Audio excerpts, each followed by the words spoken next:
Javier Lambán, presidente de Aragón y secretario general del PSOE en Aragón. Muy buenas tardes, gracias por acompañarnos. Buenas tardes, muchas gracias.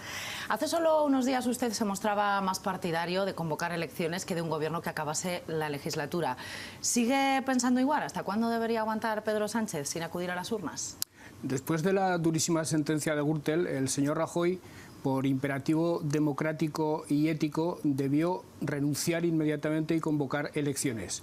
En un acto de irresponsabilidad no lo hizo, forzó al Partido Socialista a asumir su responsabilidad presentando una moción de censura que ha salido adelante. Ahora hay un presidente del gobierno en España que va a tener la oportunidad de cambiar la agenda política del país, de poner otro tipo de prioridades políticas encima de la mesa y, por tanto, hay que darle la oportunidad de que ese cambio de agenda política frague se pueda realizar y, por tanto, la fecha de las elecciones estará a expensas del éxito que tenga en la aplicación de esa agenda política, éxito que por supuesto yo deseo fervientemente.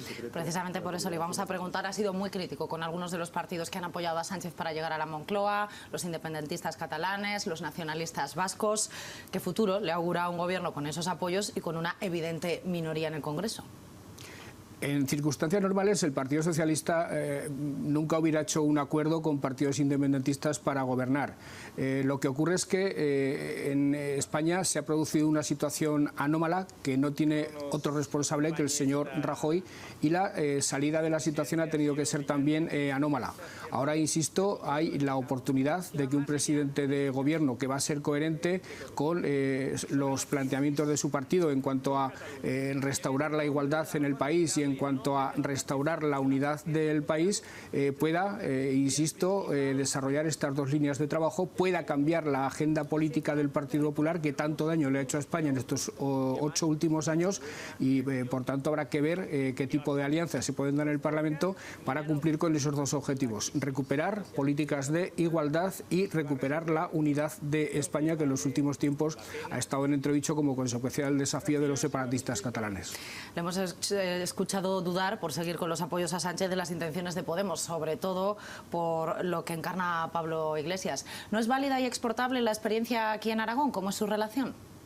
En Aragón hubo un pacto de investidura basado fundamentalmente en políticas sociales que de una manera bastante razonable hemos ido cumpliendo durante 3 años. Ha habido 3 presupuestos, ha habido muchas leyes sociales, ha habido muchos avances en muchos aspectos y ahora estamos en vísperas de poder culminar la legislatura de manera exitosa aprobando un nuevo presupuesto. Yo hace pocos días emplazaba al partido de Podemos y a Izquierda Unida en el propio Parlamento, en las Cortes, a sentarnos ya a negociar el presupuesto del año 2019 con un nuevo incremento sustancial de la inversión social, y además les emplazaba a que de una vez aprobemos la renta social básica, la ley de la renta social básica. El Gobierno la llevó a las Cortes en febrero del año 2016, hace más de 2 años, por tanto, y 3.800 familias que lo están pasando mal esperan que por fin esta ley se apruebe. Lo que pasa que en este caso concreto Podemos piensa que eso sería un éxito para el Gobierno y a costa del sufrimiento de esas 3.800 personas le quiere regatear este éxito al Gobierno. Creo que se equivocan y espero que rectifiquen. ¿En qué puede beneficiarse precisamente Aragón del cambio de gobierno? Los presupuestos generales del Estado no se van a tocar, salvo que el PP haga valer su mayoría en el Senado, como amagó ayer. El Partido Popular pudo hacer unos buenos presupuestos para Aragón durante 8 años e hizo unos pésimos presupuestos para Aragón durante 8 años. Por tanto, ahora que no vengan escudándose en la nueva situación política para rectificaciones que ya no son posibles. ¿En qué se puede beneficiar Aragón del nuevo gobierno? Fundamentalmente en el cambio de las prioridades en materia de política social. El Partido Popular nos ha castigado con la infrafinanciación de la ley de dependencia. El Partido Popular nos ha castigado con la infrafinanciación de todas las políticas sociales, de educación, sanidad. El Partido Popular nos ha castigado con un sistema de financiación autonómica totalmente injusto.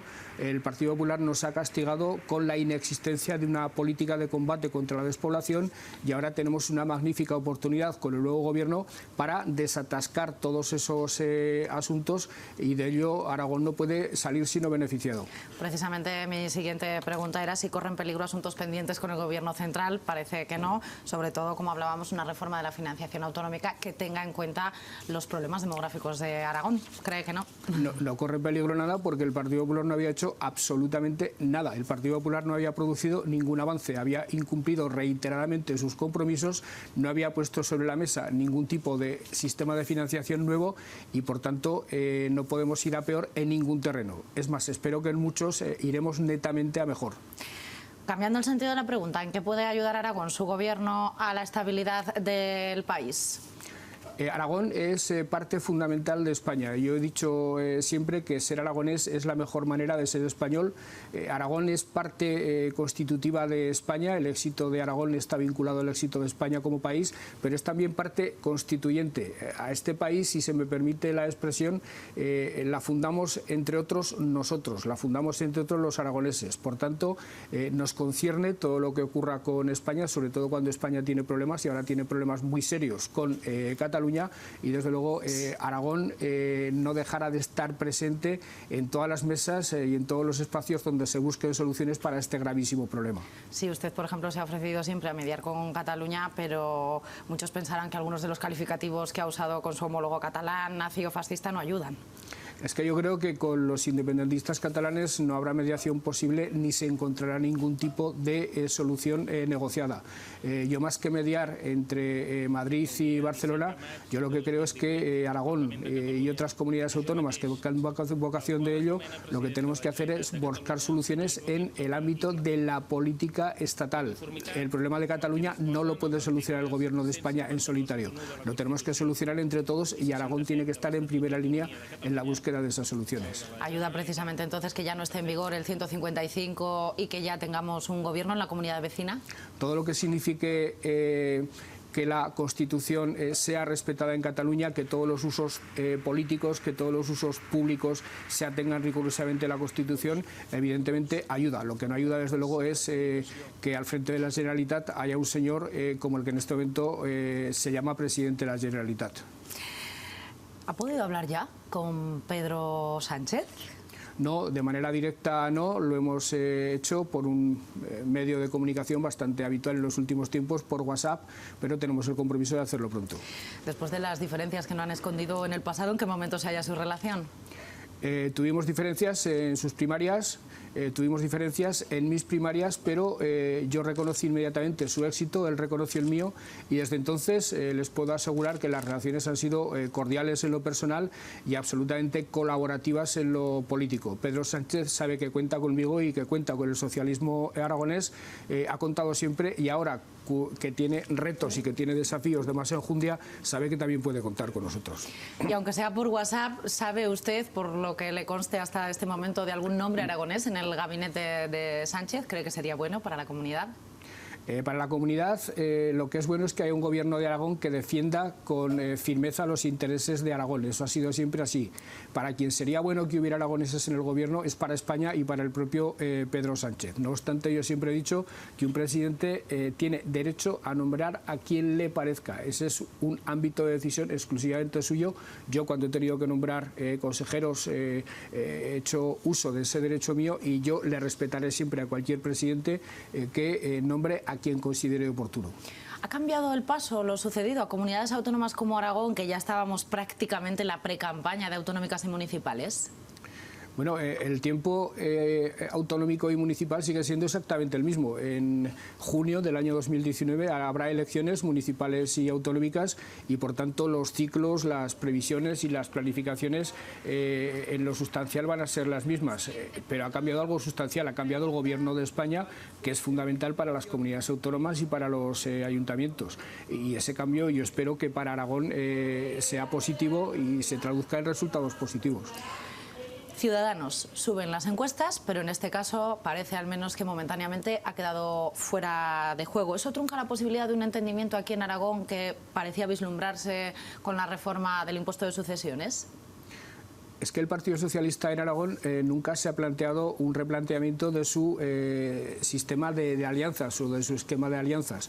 Nosotros pactamos el impuesto de sucesiones con Ciudadanos porque yo como presidente entendí que era profundamente injusto que en Aragón se pagara más por este impuesto que en el resto de España, que era injusto que los aragoneses pagáramos más por heredar que el resto de los españoles. Había que hacer una reforma del impuesto, Podemos se negaba esa reforma del impuesto y Ciudadanos estaba a favor de esa reforma del impuesto. En eso consistió el acuerdo. Dicho lo cual, he dicho públicamente y acabo de repetir ante usted, ante una pregunta suya, que con quien el Partido Socialista quiere negociar el presupuesto del año 2019 es con Podemos.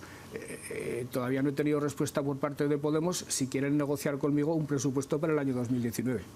Esperaremos, por tanto, su respuesta. Tras haber accedido al Gobierno de la Nación, ¿puede influir más el PSOE nacional aquí en las candidaturas de Aragón?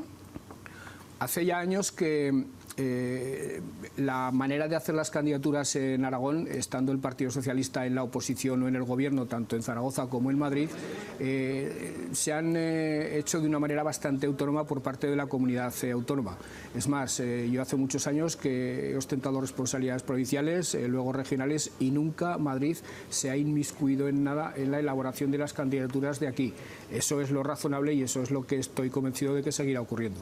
Razonable también que se activen procesos de primarias, al menos parece que en Zaragoza tienen una fecha. Lo tenemos que decidir con el secretario de Organización, con José Luis Ábalos. Estábamos en trance de tomar ya la decisión definitiva con él, pero llevamos unos días en los que evidentemente no me ha parecido oportuno abordar esta cuestión con él. No obstante, el plazo para tomar la decisión termina y da la impresión de que será bastante complicado que las elecciones primarias para candidatos a la alcaldía de Zaragoza, a otras alcaldías, al propio Gobierno de Aragón, porque también tiene que haber elecciones primarias para eso, se produzcan antes del verano. Pero bueno, esto es una decisión que hay que tomar lo antes posible. Y ya para finalizar, esta mañana hemos conocido los datos del paro. Ha caído en Aragón mucho más que en el resto de España, volviendo a niveles de 2008, previos a la crisis, 5,74% respecto al mes anterior, más de un 6,5% respecto al año anterior. ¿Cómo valora esas cifras? Gracias a los empresarios aragoneses, gracias al clima de diálogo social y gracias también a algunas políticas del Gobierno, la economía en Aragón está funcionando, si se me permite la expresión, como un tiro en el buen sentido de la palabra. Estamos liderando el crecimiento y estamos liderando la creación de empleo. La cifra de hoy es muy significativa. El paro ha caído en el último mes un 5,74%, creo. En España ha caído un 2,15% o algo así. Es decir, en Aragón ha caído el doble que en el resto de España, pero visto con perspectiva, el dato aún es más espectacular. Desde julio de 2015, cuando nosotros llegamos al Gobierno, en Aragón el paro ha caído un 30%, pasando de más de 90.000 personas a 60.000. Y en España ha caído un 19%. Es decir, que bajo el Gobierno de Aragón, que yo presido, el paro ha caído en Aragón más que en ninguna otra comunidad. Lideramos el crecimiento y lideramos también la bajada del paro. Y eso a mí no me puede producir sino satisfacción, evidentemente.